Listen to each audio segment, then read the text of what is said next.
ಯಾವ ರೀತಿ ಸಮರ್ಥನೆ ಮಾಡ್ತಾರೆ? ಈಗ ಸಾಕಷ್ಟು ಬೆಳವಣಿಗೆಗಳಾಗ್ತದೆ ಎಲ್ಲೊಂದು ಕಡೆ ಯಾರು ಸಮರ್ಥನೆ ಮಾಡೋ ಪ್ರಶ್ನೆನೇ ಇಲ್ಲ. ಆದರೆ ತನಿಖೆ ಯಾವ ರೀತಿ ಆಗ್ತಾ ಇದೆ ಅನ್ನೋದನ್ನು ಜನ ಪ್ರಶ್ನೆ ಮಾಡ್ತಾ ಇದ್ದಾರೆ. ನ್ಯಾಷನಲ್ ಕಮಿಷನ್ ಆಫ್ ವುಮನ್ಗೆ ಕಂಪ್ಲೇಂಟ್ ಹೋಗಿದೆ, ಒತ್ತಾಯಪೂರ್ವಕ ಕಂಪ್ಲೇಂಟ್ಗಳು ಬರ್ತಾ ಇದೆ. ಇನ್ನು ಯಾರು ಅದ್ರ ಬಗ್ಗೆ ಮಾಹಿತಿಯನ್ನು ಕೊಟ್ಟಿದ್ದಾರೆ ಅವ್ರ ಮೇಲೆ ಕಂಪ್ಲೇಂಟ್ ಮಾಡಿರುವಂಥದ್ದು. ಹೀಗೆ ಒಂಥರ ಆ ಅಪರಾಧಿಗಳನ್ನು ಕರೆತಂದು ಶಿಕ್ಷೆ ಮಾಡಬೇಕು.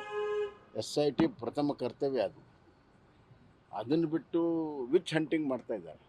ಈ ವಿಚ್ ಹಂಟಿಂಗ್ ಮಾಡುವಂಥದ್ದು ತನಿಖೆ ಸಂಪೂರ್ಣವಾಗಿ ದಾರಿ ತಪ್ತದೆ. ಅದಕ್ಕಾಗಿ SIT ತನ್ನ ಪ್ರಾಥಮಿಕ ಮೂಲ ಕರ್ತವ್ಯ ಏನಿದೆ, ಅಪರಾಧಿಗಳನ್ನು ತಂದು ವಿಚಾರಣೆ ಒಳಪಟ್ಟು ಶಿಕ್ಷೆ ಮಾಡುವಂಥದ್ದು, ಅದಕ್ಕೆ ಗಮನ ಕೊಡುವುದು ಸೂಕ್ತ. ವಿಚ್ ಹಂಟಿಂಗ್ ಕೈ ಬಿಡಬೇಕು ಅಂತ ಸರ್, ಪ್ರಕರಣದಲ್ಲಿ DK ಶಿವಕುಮಾರ್ ಅವರ ಹೆಸರು ಕೂಡ ತಳ್ಕಾಕೊಂಡಿದೆ. ಹೀಗಾಗಿ ಅವರನ್ನು ಕೂಡ ವಿಚಾರಣೆ ಒಳಪಡಿಸಬೇಕು ಅಂತ ಹೇಳಿ ಜಗದೀಶ್ ಶೆಟ್ಟರ್ ಆಗ್ರಹ ಮಾಡಿದ್ದಾರೆ. ನೋಡಿ,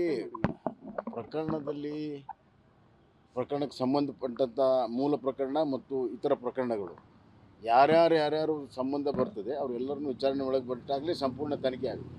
ಅದಕ್ಕಾಗಿ ನಾವು ಹೇಳ್ತಾ ಇರೋದು CBI ಕೊಟ್ಟುಬಿಟ್ರೆ ನಿಷ್ಪಕ್ಷಪಾತ ತನಿಖೆ ಆಗುತ್ತೆ.